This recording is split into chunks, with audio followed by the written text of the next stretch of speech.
Hello, मैं Rakesh Kumar. Welcome to Vikram classes. आप सबका फिर से स्वागत है विक्रम क्लासेस में। लास्ट क्लास हम लोग देखे थे वेक्टर में। वेक्टर का हमने बेसिक इंट्रोडक्शन दिया था कि वेक्टर में हमने बताया था कि वेक्टर किन क्वांटिटीज़ को फिजिकल क्वांटिटीज़ का डेफिनेशन बताने के बाद हमने बताया था किन क्वांटिटी को वेक्टर की कैटेगरी में रखा गया और किसको स्केलर की कैटेगरी में रखा गया। उनकी कैटेगराइजेशन के लिए मतलब क्लासिफिकेशन के लिए क्या बाउंड्री कंडीशन रखी गई, उनके लिए कंडीशंस रखी गई थी magnitude, direction and triangle law of addition. उनमें हमने देखा था कि सबसे ज़्यादा इंपॉर्टेंट है ट्रायंगल लॉ ऑफ एडिशन। मतलब अगर कोई quantity triangle law of addition को ओबे करता है तो उसको हमने वेक्टर की कैटेगरी में रखा, अगर नहीं करता है तो स्केलर की कैटेगरी में।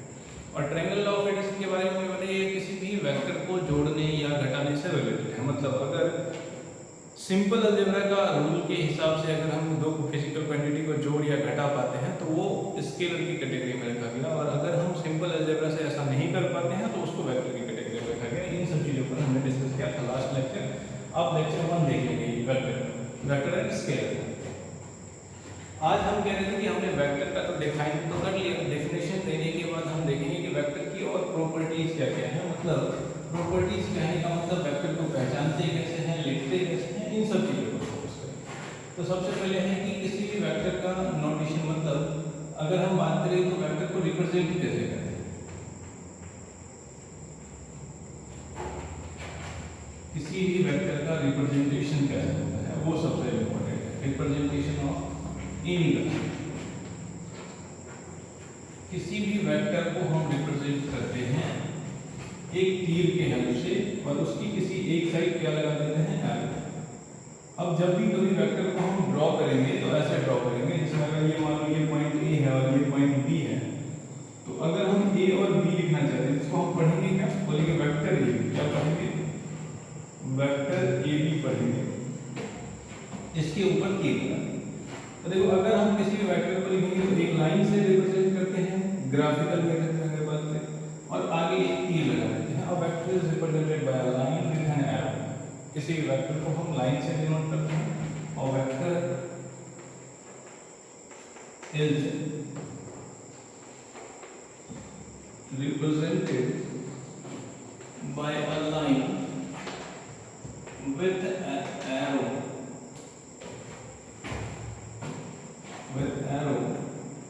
on one of its end,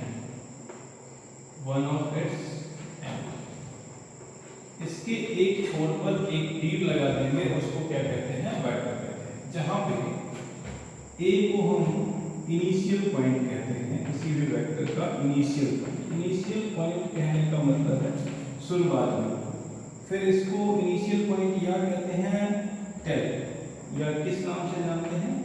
tell के नाम से। फिर जो दूसरा पॉइंट है इसको कहते हैं फाइनल पॉइंट या टर्मिनल पॉइंट,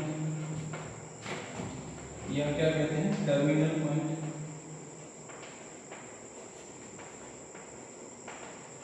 और एक फेमस नाम है इसका हेड। तो किसी वेक्टर को एक लाइन से डिनोट करते हैं, किसी एक साइड तीर लगा देंगे, तीर जिस साइड लगा होता है उसको हेड कहते हैं। जहां से स्टार्ट करते हैं उसको इनिशियल पॉइंट या टेल कहते हैं। समझ आया? जहां पे इसको बिंदु ए और बी को अगर हमने मार्क करा है तो इसको पढ़ेंगे क्या? तो कहेंगे वेक्टर ए बी। सिमिलरली अगर कोई लाइन ऐसे लिख दिया गया और इसका नाम पी और क्यू दे दिया गया तो हम इसको पढ़ेंगे वेक्टर पी। क्या पढ़ेंगे? Vector P. अब कभी भी तीर के साथ वेक्टर लिखा है तो उसका नेमिंग इस तरह से किया जाता है, और इसको एक वेक्टर कहते हैं। जैसे ये किसी भी तरह का वेक्टर हो सकता है। सपोज हमने वेलोसिटी वेक्टर लिखने की कोशिश की तो वेलोसिटी वेक्टर ऐसे लिखा जाएगा। जैसे मान लो इसको स्क्रीन को रोककर आप नोट कर लो, ठीक है? रिप्रेजेंटेशन ऑफ वेक्टर ये हमने तीर के माध्यम से लिखा, वर्ड के माध्यम से भी हमने इसको लिखा, जैसे ए बी। अब देखो कैसे डिनोट किया जाता है। मान लो हमने कोई वेक्टर लिखा, कोई व्यक्ति का वेलोसिटी वेक्टर दिया गया है, ये है वेलोसिटी वेक्टर v। कोई व्यक्ति जा रहा है 15 मीटर प्रति सेकंड से उत्तर की दिशा में। एक वेक्टर हमने लिखा v वेक्टर, इसको हम वेलोसिटी वेक्टर के नाम से जानेंगे। v is called velocity vector. क्या कह रहे हैं इसको? Velocity vector. हमने ऐसा तीर लिख लिया। सपोज ये मान लो v को लिखने के लिए हम इनिशियल पॉइंट p और q का प्रयोग कर रहे हैं, तो हम ऐसे भी लिख सकते हैं p q एक वेक्टर है जो एक्चुअल में इज अ वेलोसिटी वेक्टर,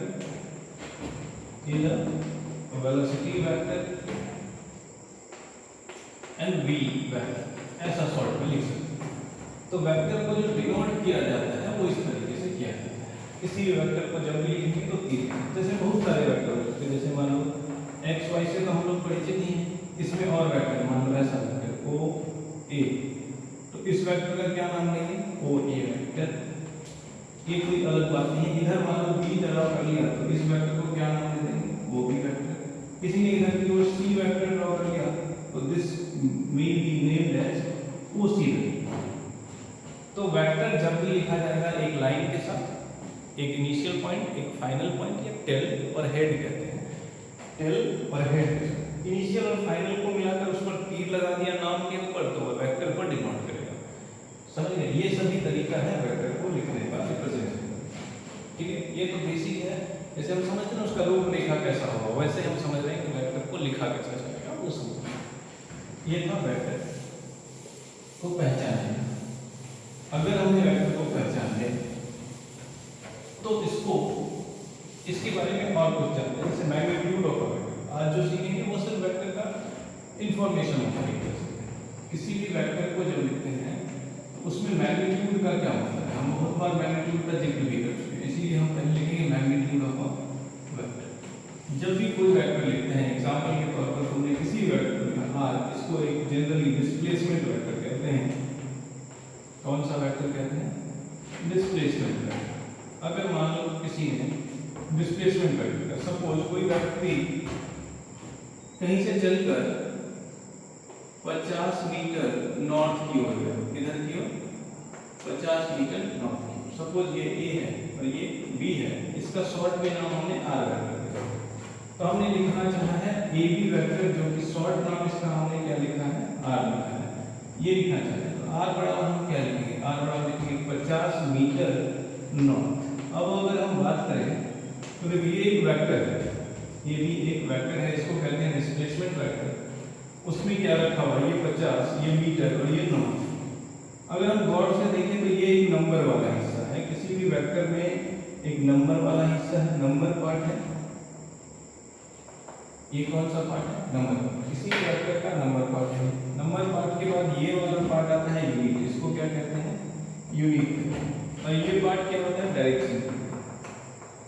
तो जनरली जब भी कोई भी वेक्टर तुम लिखोगे ना, उसके पास तीन पार्ट होगा, एक नंबर, एक यूनिट और एक डायरेक्शन। कोई वेक्टर, तो जैसे ये डिस्प्लेसमेंट वेक्टर था, तुम लिख सकते हो कोई भी वेक्टर, जैसे वेलोसिटी वेक्टर हमने लिखा, तो वेलोसिटी जब भी बोलेंगे तो मीटर प्रति सेकंड में बोलेंगे, 10 मीटर प्रति सेकंड। कोई भी आर्बिट्री डायरेक्शन ले लो, आर्बिट्री मतलब मनपसंद डायरेक्शन। सपोज ये वेस्ट की ओर जा रहा है, तो देखो इस वेक्टर में भी तुमको देखिएगा यहाँ पे 10 है, ये नंबर पार्ट है, एन की से नंबर पार्ट को देखो, ये चीज तुम्हारा मीटर पर सेकंड यूनिट है, और फिर डायरेक्शन। तो जब भी कभी कोई भी वेक्टर लिखोगे ना, तुमको क्या मिलेगा? वेक्टर है, इसमें मैग्नीट्यूड मिलेगा, सॉरी मैग्नीट्यूड की बात करें, नंबर पार्ट मिलेगा, यूनिट मिलेगा और डायरेक्शन। जैसे किसी ने फोर्स वेक्टर लिखा, सपोज हमारे पास ध्यान देना है, यहाँ लिखा, मान लो किसी ने फोर्स वेक्टर लिखा, वो ऐसे लिखा -100 न्यूटन साउथ। ये एक फोर्स वेक्टर है, एफ मतलब फोर्स वेक्टर, बल वेक्टर, बल सेल्स, फोर्स वेक्टर। अगर हमने लिखा है कोई वेक्टर एफ है, कोई वेक्टर एफ है -100 न्यूटन साउथ, तो देखो नंबर वाला हिस्सा ये पूरा का पूरा, ये यूनिट वाला हिस्सा है उसका, और ये डायरेक्शन। तो किसी भी वेक्टर के पास हमारे पास देखोगे तो नंबर वाला हिस्सा होता है, यूनिट होता है और फिर डायरेक्शन। तो कोई भी वेक्टर के पास जो है नंबर वाला पार्ट, यूनिट और डायरेक्शन, तीन चीजें मौजूद होती हैं। इन तीन चीजों में मैग्नीट्यूड किसको कहते हैं वो हमें समझना है। तो अब हम ऐसे कहते हैं कि जो भी ये नंबर वाला पार्ट है हर एक वेक्टर, समझ गए? इस नंबर वाले पार्ट का मॉड वैल्यू, मॉड समझते हैं मैथ्स में एक चीज होता है मॉड फंक्शन। किसी भी चीज के आगे लग जाए, प्लस हो या माइनस हो, ए मॉड अगर तुमने लगा दिया, जैसे अगर y बराबर तुम्हारा प्लस माइनस ए कोई भी क्वांटिटी है, इस पर तुमने अगर मॉड लगा दिया ना, मॉड y तो वो प्लस हो या माइनस निकलेगा प्लस ही, समझ रहे? तो मॉड का मतलब है किसी भी नंबर पार्ट पर अगर तुमने मॉड लगा दिया तो मॉड के बाद क्या निकलेगा, प्लस क्वांटिटी। तो किसी भी वेक्टर के नंबर वाले पार्ट पर अगर तुमने मॉड लगा दिया तो मॉड का जो आउटकम होगा वो हमेशा पॉजिटिव होगा, समझे? और मॉड का आउटकम पॉजिटिव होने का मतलब है कि किसी भी वेक्टर के मॉड वैल्यू को ही क्या कहते हैं, मैग्नीट्यूड कहते हैं, नंबर वाले पार्ट के मॉड वैल्यू। तो इसका मतलब ये जितने भी एग्जांपल दिए हैं जरूर नोट करेंगे, इसके बाद हमारे पास जगह नहीं है, हम इसको मिटाएंगे। ये वाला हिस्सा नोट कर लेना बैक करके, जिससे हमने मिटा दिया। ये वाला भी हिस्सा लिख लेना, मॉड किसको कहते हैं, कैसे प्लस माइनस से हम निकालेंगे, इसको भी नोट कर लोगे फॉर स्क्रीन रोक पर। और फिर हम बताते हैं मैग्नीट्यूड का मतलब डेफिनेशन क्या है, और तुम्हारे पास ये नोट होना चाहिए ताकि हम जब पीछे रिलेट करें तो ये वाला चीज देखना चाहिए। जैसे मैग्नीट्यूड का डेफिनेशन क्या होना चाहिए, मैग्नीट्यूड का डेफिनेशन होना चाहिए मॉड वैल्यू नंबर किसी भी वेक्टर के नंबर पार्ट का मॉड, मतलब इसी का नंबर पार्ट जब निकालेगा तो वो कैसा न्यूमेरिकल वैल्यू होगा,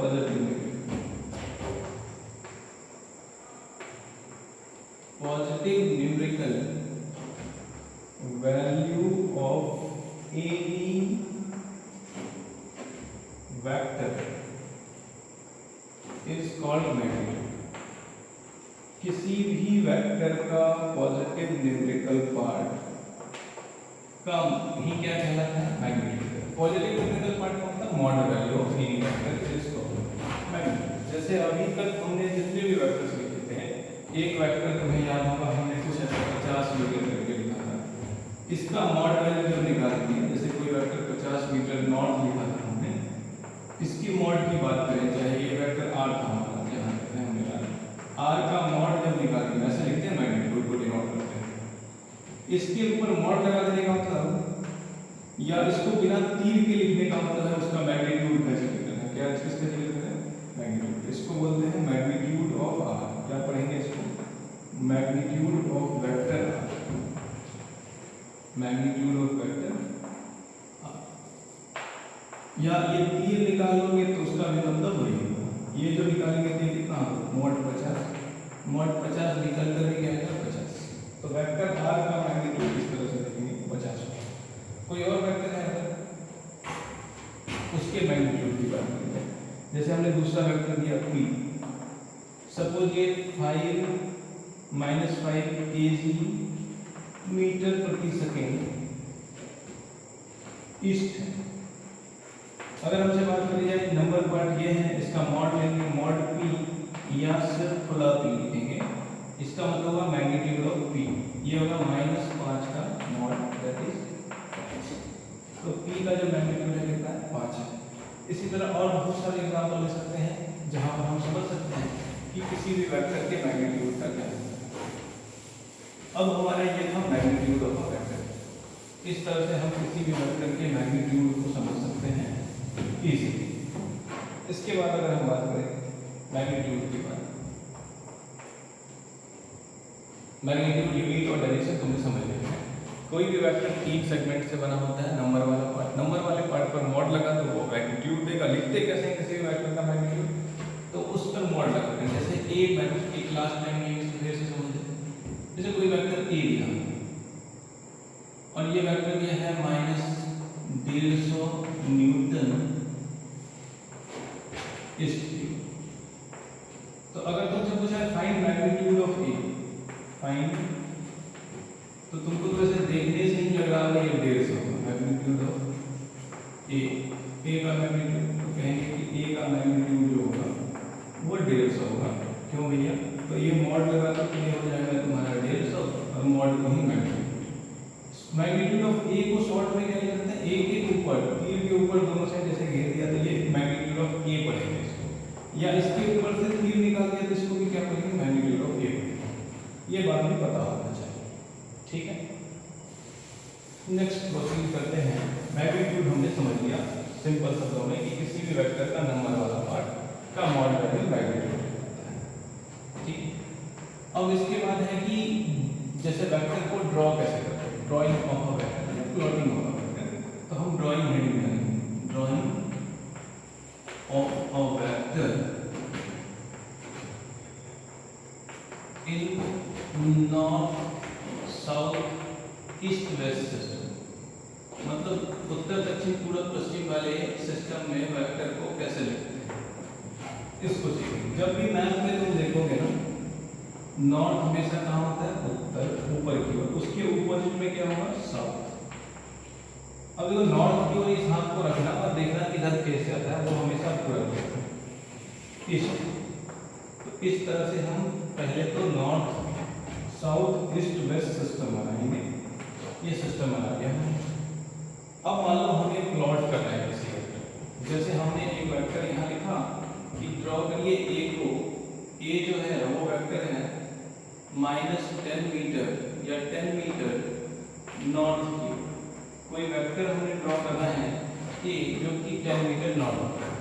तो फिर प्लीज हमने यहाँ से स्टार्ट करते हैं या किसी भी पॉइंट से, और किधर की ओर चले जाएंगे, नॉर्थ की। तो ये वेक्टर क्या कहलाएगा, ए कहलाएगा, और यहाँ जो ये लंबाई है वो बताएगी मैग्नीट्यूड को। तो कितना है, 10। इस तरह से हमने एक वेक्टर ड्रॉ कर दिया नॉर्थ साउथ सिस्टम में, ए 10 मीटर नॉर्थ। इसी तरह से अगर प्योर हमें डायरेक्शन की ओर दे रहे हैं, जैसे कोई वेक्टर बी है 6 मीटर साउथ है, कोई वेक्टर सी दिया है 8 मीटर ईस्ट है, कोई वेक्टर डी दिया है 9 मीटर वेस्ट है, तो हम इन सबको ड्रॉ करने में जरा भी हेजिटेट नहीं होंगे, क्योंकि बी हमें 6 मीटर जाना है। तो तुम यहाँ से 6 मीटर साउथ की ओर चले जाओगे, यहाँ नीचे की ओर, इसको बी नाम दे दोगे, और ये 6 मीटर इधर की। फिर इस तरह से सी को ड्रॉ करना होगा 8 मीटर ईस्ट की ओर है, देखो यहाँ से ड्रॉ कर लेंगे 8 मीटर ईस्ट की ओर। लेकिन ड्रॉ करते वक्त इस बात का ख्याल रखेंगे 10 मीटर इतना बड़ा है तो 8 उससे छोटा होना चाहिए, 6 उससे भी छोटा होना चाहिए। तीसरा 9 मीटर है, इससे थोड़ा सा बड़ा होना चाहिए, तो ये बहुत क्लोज है, तो ड्रॉ करते वक्त थोड़ा इधर 20 हो जाए तो उससे कोई खास फर्क नहीं पड़ेगा। 9 मीटर ये डी होगा। इस तरह से east north south east west में हम डायरेक्शन को दिखाएंगे, जब सीधे सीधे शब्दों में ऐसा हो तो, मतलब नॉर्थ वेस्ट ईस्ट इस तरह से दिया है तो। लेकिन समटाइम्स इस तरह से नहीं देकर अगर डायरेक्शन को बीचों बीच नॉर्थ और ईस्ट के बीच दिया हुआ हो तो कैसे देखें, ये थोड़ा सीधा सीधा डायरेक्शन। दूसरा देखेंगे सीधे सीधे डायरेक्शन में नहीं देकर, इन सब को नोट कर लेंगे स्क्रीन नोट पर, सीधे सीधे डायरेक्शन में नहीं देकर अल्टर डायरेक्शन में दिया हो तो उसको कैसे ड्रॉ करके समझेंगे, उसको पर देखेंगे। जैसे मान लो ऐसा north south east and west, इस सिस्टम में तुम्हें एक वेक्टर दिया गया, मान लो ए वेक्टर, ये दूसरे फिगर में ड्रॉ करना एक नहीं है। कोई वेक्टर ए दिया गया है 15 मीटर जाता है नॉर्थ और ईस्ट के बीचों बीच, तो उसको लिखते हैं नॉर्थ ईस्ट। क्या लिखते हैं, नॉर्थ ईस्ट। जब भी बीचों बीच जा रहा हो तो नॉर्थ ईस्ट लिखते हैं।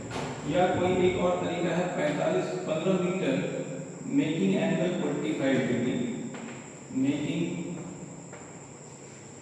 Angle 45 degree with north of east. North east 45 का मतलब या तो नॉर्थ ईस्ट जो आता है बाद में, एंगल लिखने का मतलब है कि जो बाद में आता है हमेशा एंगल हम उसके साथ बता रहे हैं।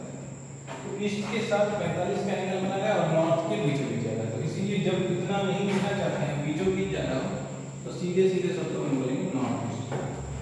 तो कोई वेक्टर ए है जो नॉर्थ और ईस्ट, ये नॉर्थ है ये ईस्ट है, इसके बीचों बीच जाएगा 45 का एंगल बना देगा। कितना मैग्नीट्यूड है, 15 मीटर। ऐसे करते हैं। अब कोई भी वेक्टर हो सकता है जो इसके बीचों बीच जाएगा। सपोज दूसरा वेक्टर हमने बी ड्रॉ कर, ये सपोज 17 मीटर है और कौन से डायरेक्शन में होगा, नॉर्थ वेस्ट में, नॉर्थ और वेस्ट के बीचों बीच। तो इसको क्या लिखेंगे, बी को हम ऐसे इन्फॉर्म कर सकते हैं, बी है 17 मीटर, कौन से कोऑर्डिनेट में, नॉर्थ वेस्ट में। तो बीच वाला सीन आसान है, सिंपली नॉर्थ वेस्ट उस कोऑर्डिनेट का नाम लिखेंगे। जैसे कोई इधर की ओर है, बीच में नहीं होकर कोई एंगल बनाना है तो मुश्किल है, तो इसको कैसे लिखते हैं वो अगले फिगर में हम दिखाते हैं। इसको नोट करो, बीचों बीच वाले का फिगर सिंपल सा है, साधारण सा है, जो इजीली लिखा जा सकता है। उस जिसके बीचों बीच जा रहा है वो कोऑर्डिनेट मेंशन कर दो और समझने वाले को समझ आ जाएगा उनके बीचों बीच जा रहा है 45 का एंगल बनाना होगा किसी एक के साथ। अब लेकिन हमें एंगल स्पेसिफिक 45 बीचों बीच नहीं जा रहा है, या किसी नॉर्थ या किसी कंप्लीटली साउथ या ईस्ट में नहीं जा रहा है, तो कैसे करते हैं? इसको नोट कर लेंगे सब लोग, फिर देखते हैं उसको कैसे। अगर मान लो हमारा नॉर्थ ईस्ट वेस्ट सिस्टम दिया हुआ है, बट कोई स्पेसिफिक सिस्टम का डायरेक्शन नहीं है, नॉर्थ ईस्ट साउथ और वेस्ट, इस बार एक वेक्टर ऐसे दिया है, सपोज कोई वेक्टर p, इस बार नाम बदल देते हैं, 10 मीटर 30 डिग्री का कोण बनाना है नॉर्थ और ईस्ट के साथ। देखो जब भी ऐसे एंगल लिखा है, पहले मैग्नेट 10 मीटर, ये जो चीजें हैं यूनिट के साथ लिखा रहेगा, फिर एंगल लिखा रहेगा, फिर किसके और किसके बीच जा रहा है वो लिखा रहेगा। तो पहले हम इस बात को करेंगे, ड्रॉ जब करेंगे तो सबसे पहले उल्टे से चलेंगे, इधर से किसके बीच जा रहा है पहले वो देखेंगे, नॉर्थ और ईस्ट के बीच, नॉर्थ और ईस्ट के बीच। जब भी ड्रॉ करते हैं तो इधर से पकड़ते हैं, ईस्ट नॉर्थ और ईस्ट के बीच जा रहा है, किसके साथ एंगल बनाता है? तो जो पहले हमने लिखा था ईस्ट के साथ, कितने का? 30 डिग्री का, ईस्ट के साथ 30 का एंगल बनाते हुए जाएगा, और मैग्नीट्यूड कितना? 10 का। ऐसे ड्रॉ करेंगे, ये 10 मीटर मैग्नीट्यूड, इधर से 30 का एंगल, हो गया कंप्लीट, ये वेक्टर है हमारा। तो ये ड्रॉ करना बहुत ही मुश्किल, कोई रॉकेट साइंस नहीं है इसमें। जैसे क्यू ड्रॉ करोगे, मान लो ये 17 मीटर 60 डिग्री, कोई भी आर्बिट्री डायरेक्शन तुम्हारे मन में आ रहा है, वेस्ट साउथ पकड़ेंगे, किधर से? साउथ वेस्ट हो जाएंगे सबसे पहले। ये है अपना साउथ वेस्ट। साउथ वेस्ट में 60 डिग्री का कोण बनाना है, किसके? जिसको हमने पहले पकड़ा था, साउथ के साथ। साउथ वेस्ट में 60 का कोण बनाते हुए, वेस्ट साउथ के साथ, साउथ वेस्ट में 60 के साथ 60 साउथ के साथ 60 का कोण बनाते हुए, 60 का कोण बनाते हुए चले जाएंगे इसके साथ, और कितने का? मैग्नीट्यूड 17 मीटर का। अब ये आपको इजी समझ आया होगा हाउ टू ड्रॉ या plot the vector in north south east and west coordinate. Clear? इस तरह से हम वेक्टर को प्लॉट करते हैं। क्लियर? आगे ये था वेक्टर का प्लॉट। आई होप इसमें अब कोई इशू नहीं होगा। बस ध्यान ये रखना है कि जो पहले पढ़ते हैं उधर से पढ़ते हैं ड्रॉ करते वक्त। ठीक है? इसके बाद दूसरा है, ये तो हमने प्लॉटिंग सीखा इसमें, ठीक है? अब जैसे एक और इसको सिखाएंगे पूरी तरह से, थोड़ा सा एक और चीज, जैसे इसमें ड्राइंग किया हो तब नाम लिखना हो तो वो भी कोई खास बात नहीं है। जैसे मान लो अगर हमें ऐसा दिया हुआ है, इस बार हमसे पूछ रहा है कि आप वो कह रहे हैं कि जैसे हमने लैंग्वेज को फिगर में बदला था, इस बार फिगर को लैंग्वेज में बदलते हैं, तो क्या करेंगे? एक ही वेक्टर देंगे, ज़्यादा प्रैक्टिस की जरूरत नहीं है। जैसे ये ओ ए, ये है 12 मीटर, ये एंगल है सपोज 30 डिग्री, तो इसको ए ओ ए वेक्टर को क्या लिखोगे? ये ओ ए हमने इसलिए नाम दिया क्योंकि यहाँ ओ और इस टर्मिनल पॉइंट को हमने ए मान लिया। ओ ए वेक्टर को क्या लिखोगे? तो पहले तुम क्या लिखते हो? मैग्नीट्यूड लिख लो 12, फिर क्या लिखते हो? कितना कोण बनाना है? कितना बनाना है? 30। पढ़ते उधर से कौन से में जाना है? नॉर्थ और ईस्ट में। कौन जिसके साथ बना था उसको पहले लिखते थे, याद है? तो ईस्ट के साथ बनाना, तो इधर ईस्ट और इधर नॉर्थ। समझ आया? इस तरह से ड्रॉ कर सकते हैं, या ड्रॉ किया हुआ है तो उसका नेमिंग कर सकते हैं। ये है प्लॉटिंग ऑफ वेक्टर। ठीक है? मैग्नीट्यूड समझा हमने आज के लेक्चर में, प्लॉटिंग समझा कि हम नॉर्थ वेस्ट सिस्टम में कैसे प्लॉटिंग करते हैं, जैसे कि और प्लॉटिंग का क्या क्या हेल्प है। जैसे समटाइम्स सिचुएशन डिस्क्राइब करा रहेगा, तुमको प्लॉट करना। जैसे क्वेश्चन कह दे कि एक व्यक्ति कुछ इस तरह से चलता है, प्रथम वो नॉर्थ की ओर चलता है 10 मीटर। अब हम बोल रहे हैं उसको ड्रॉ करो, तो क्या करोगे? सबसे पहले नॉर्थ साउथ इमेजिन कर लोगे। कि जरूरी नहीं है ये ड्रॉ ही करना है, तुम्हारे मन में इमेजिन हो जाना चाहिए। मान लो हमें एक सिचुएशन दिया है, एक व्यक्ति प्रथम 10 मीटर उत्तर की ओर चल रहा है। A man walks 10 meter north and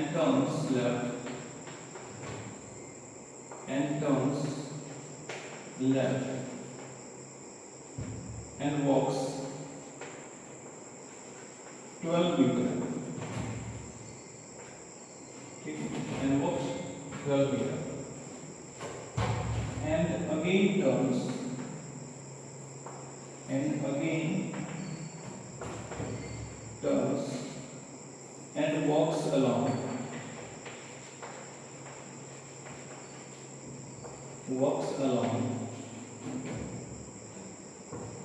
walks ऐसे लिखो walks 15 meter, walks 15 meter making an angle 15 metre. तुम्हें बता दिया 15 मीटर अब कैसे चलता है वो बता देगा। 15 मीटर 40 डिग्री नॉर्थ ईस्ट। अब देखो इस तरह से चलता है। अब देखो इसको ड्रॉ कर देंगे इस पूरे कहानी को। पहले क्या कर रहा है, एक आदमी 10 मीटर नॉर्थ की ओर चलता है, यहाँ से चला दिया 10 मीटर नॉर्थ की ओर, चला 10 मीटर नॉर्थ की ओर। इसका वेक्टर में नाम देना है ओ, ए तक चलो। पहला वेक्टर कौन सा हुआ, ओ से ए, ठीक है। दूसरा वेक्टर अब यहाँ से लेफ्ट की ओर होना है। देखो लिखा है to and walks and left, turn इधर की ओर, लेफ्ट का मतलब इधर की ओर हो जाएगा, क्योंकि जब तुम इधर जा रहे हो, देखो हमें लिखा है ऐसे जा रहे हो, लेफ्ट मुड़ो तो ये वाला, लेफ्ट मुड़ोगे कितना 12 मीटर और देना है लेफ्ट साइड, तो ये 12 मीटर। इस वेक्टर का नाम बी है, बी। फिर क्या करें, किस दिशा में जाता है, नॉर्थ और वेस्ट।